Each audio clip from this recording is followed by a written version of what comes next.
This is a sort of predictions and really just a wish list. This is just me ranting about what I want in the next Monster Hunter game, with some sort of evidence behind it to why I think it actually might happen. So yeah, this is like Monster Hunter 6. First I want to focus on some predictions that are around the fact that it is the Monster Hunter World team that's actually doing this.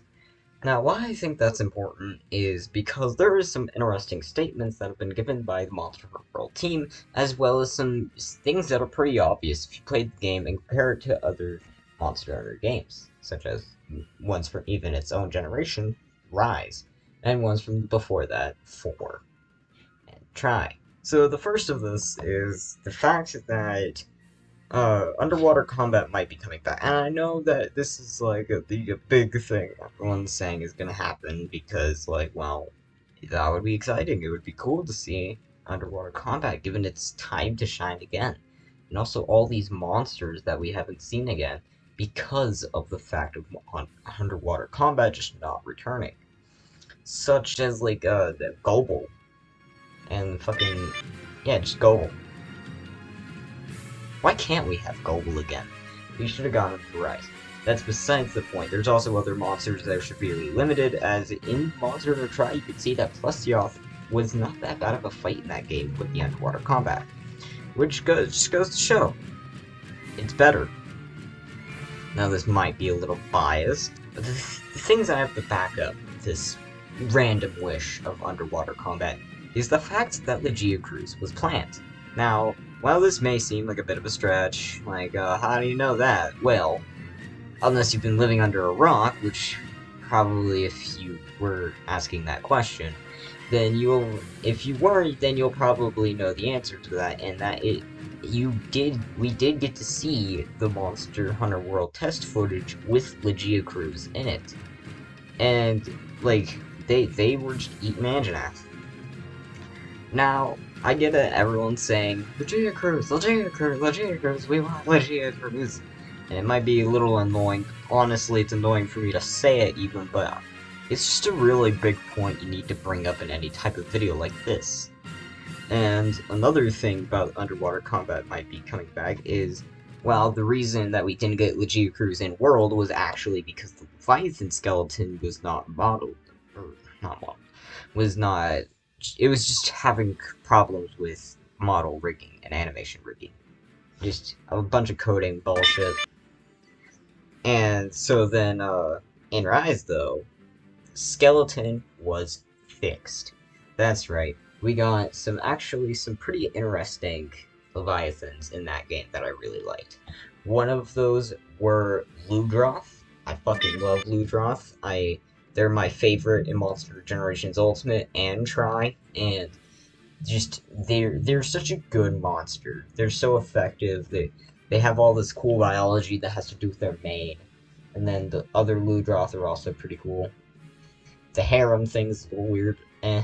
And then another thing that was also brought back, but not brought back. Some new Leviathans actually were the Mud Boy and the Sleepy Siren. I said this mostly because I'm sort of forgetting how to say Arxot and Olmadrum's name. They're both, like, really cool Leviathans. I especially like Olmadrum. They're just awesome. They're like this mud boy. And I just really like him. And then Somnicanth. Somnicanth was really cool with the human-like face and singing and stuff. But that's not the point here. The point here is that we got them. The point here is that Legia Cruise is possible. He's in sight. And that means that we're going to get ourselves, hopefully, Legia Cruise and underwater combat.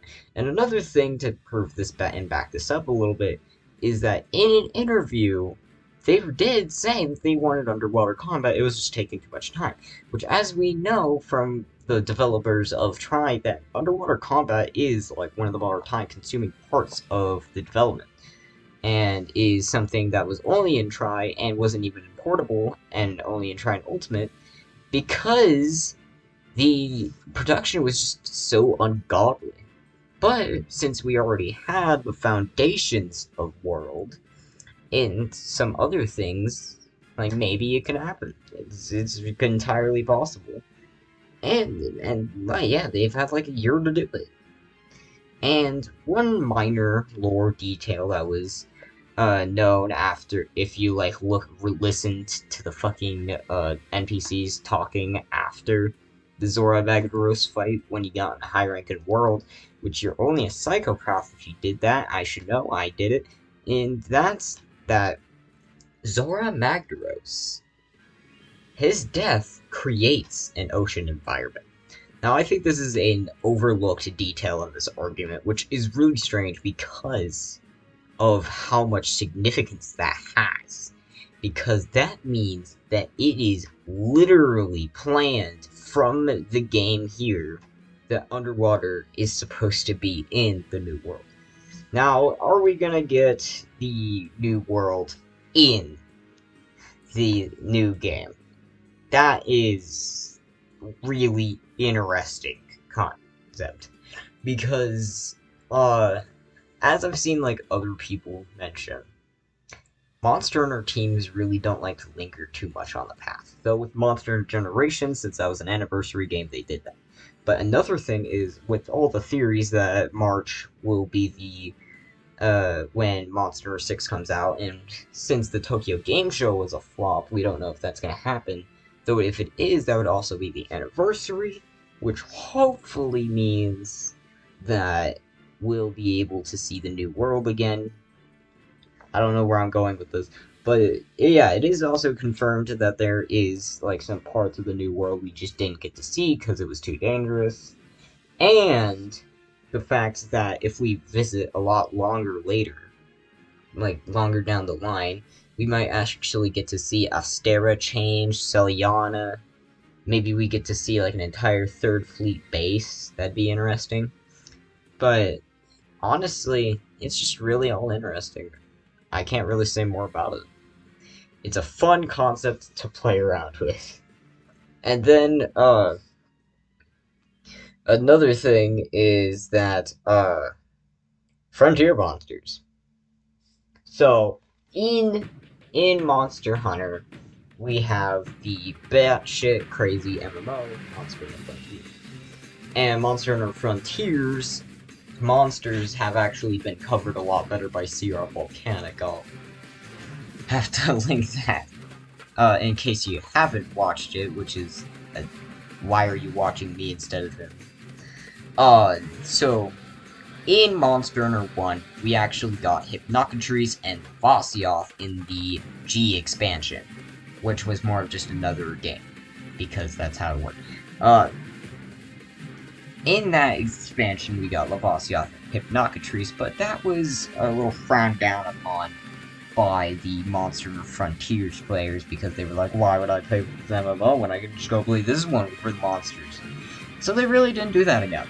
And we actually ended up replacing Vasioth with Nactor in Monster Hunter Tri. And Hypnocrates just never returned. But in World, we actually got a new version of Vasioth called Giratotus. And not only that, but Vasioth himself was there in high rank. And the biggest bombshell here, which is really what I want to talk about, is Espinos and Flaming Espinos, which may not seem like big names if you've been hiding under a rock this entire time, but it's really interesting because these aren't just some random frontier monsters. This isn't Vasioth and Hypnocrates, just these two no-one monsters that nobody entirely cares about.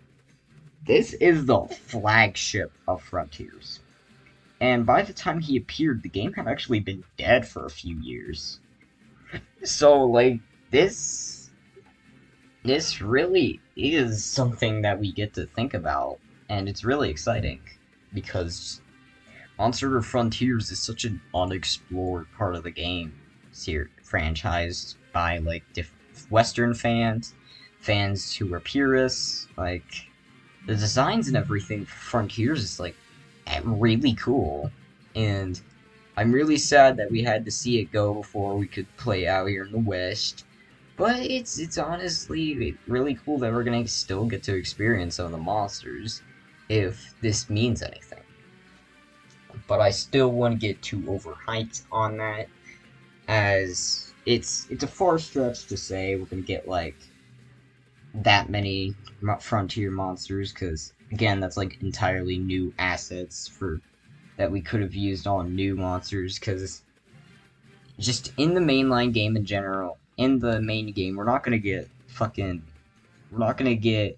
like 15 new monsters, 72 returning monsters, 60 frontier. It's just not gonna happen. Like, Monster Hunter will definitely add more in the DLC, and that's where we're probably gonna get our frontier monsters, even if it's only like one or two, which honestly is a pretty good deal if you ask me, because it's honestly some really cool that we're gonna get these in the first place. It's a really good deal to be able to get these monsters that we thought were probably going to be lost to time before Espinoss came in and blew everything up. And then we have the mystical new weapons that everyone's been talking about. Now, this is just my 2 cents on all of this. You could probably find a more expert opinion on, say, like, any other place, but this is my really, really big take on Monster Hunter's weapons, what we're gonna see in Monster Hunter 6. So, if you don't know the history, we got like 7 in 1, we got like 3 new ones in DOS, we got 2 in Tri, 2 in 4, and then World and Rise just sort of took all of those weapons and remastered them, made them so different to the point where they were actually just new weapons in general. They felt so different, and so that's why we didn't get any of 5th gen. But now that we've gone through all the reworks, I think we're gonna get our Savior and Grace new weapons. So I have a few ideas on what we could get. But, like, I have to preface this by saying, we can't really guess anything with base evidence. Because, well, people think they can. Like, it's few and far between, because most people realized that it's unpredictable. Because, in 1, we thought we had a pretty good baseline weapons. Nope. We need a new bow, alright? We need a katana. Oh, and don't worry, we need a fucking instrument. Oh, that's not enough? Oh yeah, how about you have weapons that switch into other weapons, and a lance gun. And, oh yeah, let's have the fucking baguette. Let's have the fucking baguette spear that you can fly into the air with and shoot insects. It's really unpredictable, but it's really fun to hypothesize on, just because of that. And, one thing is, frontier weapons would be cool, but they're highly unlikely. They're just not gonna happen, most likely. Especially the magnet spike, unless they really plan on retooting that son of a bitch. Because, everything that I've seen on that, really everybody is saying remove blunt mode, make it not as mobile, and have some less damage. Which, all of that would make it like a really fun weapon to play around with. I just don't think they're gonna put the work in for that. At least not now. And another thing is, I feel like, the Tonkas are an interesting case. Because while they are frontier weapons, they're not as crazy as the other one they were with, the magnet spike.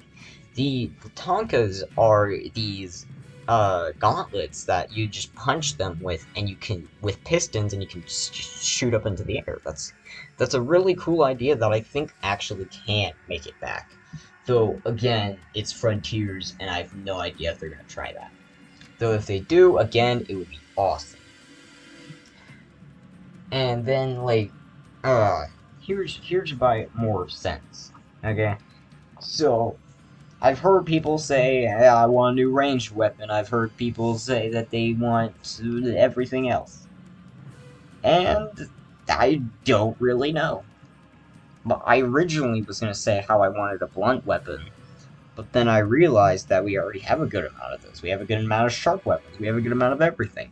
It's really unlikely for me to be able to say any really existing weapon here and say that we might get a new one in the next one. It's just impossible, really. So I'm sort of disappointed on that, though. I guess I hope I gave you some more to think about here. And yeah. And then possible returning monsters. Now this is where we start to get more into wishful thinking. Now, we know for a fact the rafts are going to be back. I just hope they bring back pink and blue, because I know a lot of people don't like them. I know people say that they're like padding out the roster, but pink Rathian and Azor Rathlas are really just some of my favorite monsters. And I have my own backstory with them, my own little anime arc. But honestly, I just really want them back. And then we have what I want, which is a replacement for Diablos. Now, I'm pretty sure everybody has at least once thought, if they know of this other monster's existence, that they want this monster to replace Diablos in the next game, or at least be with him. And this is Monoblos. Monoblos has been forgotten by the Monster Hunter developers, it sort of feels like. Because while we did get him in 4, we didn't get him again in Generations, which kind of sucked. But, like, we did get Diablos in World, and we're really hoping that we're gonna get Monoblos. Hopefully that we will, because Capcom has been good about listening to the people, and Monoblos is just one of the things that the people really want. It's just something that we all, not all, I'm sure there's some hardcore diehard Diablos fans, but we at least want Diablos to be in the same game. He's the funny Triceratops guy, and he'll probably have some really cool turf wars with Diablos. I have some big monsters. Like they're not the like crown jewel of what I want. They're just some like really big things that I'm throwing out here because it would be really cool to see them. And that is the Dire Morales. Dire Morales is the end all be all of Tri Ultimate. They were the Fatalis of the game. And with Fatalis' new makeover and Elatreon from the same game getting a makeover as well, it would be really cool for this last Black Dragon to get his spotlight and get his makeover. And if one underwater combat does come back, it would be a lot of sense to bring back the Black Dragon water that would turn the sea red with fire. And yeah, it's just a really cool idea, man. Like, it's the last mainline Black Dragon that we know of that's been confirmed. And then Lao Shen Lung. Now, while I really didn't pay attention to Lao Shen Lung, they were kind of boring. Sierra Volcanic made a video that really made Lao Shen Lung seem really appetizing. A really fun fight to be had. And so I'm gonna link that and just say that would be cool.